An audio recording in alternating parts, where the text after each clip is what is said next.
pasangan Haji Kamarudin SA Ai Aryadi 44.29%.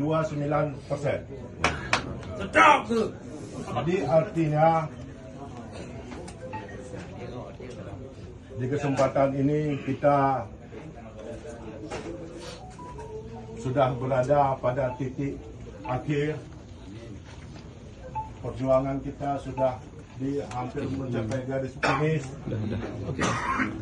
Ini sama-sama karena kekuatan yang kita lawan ini kekuatan money politik.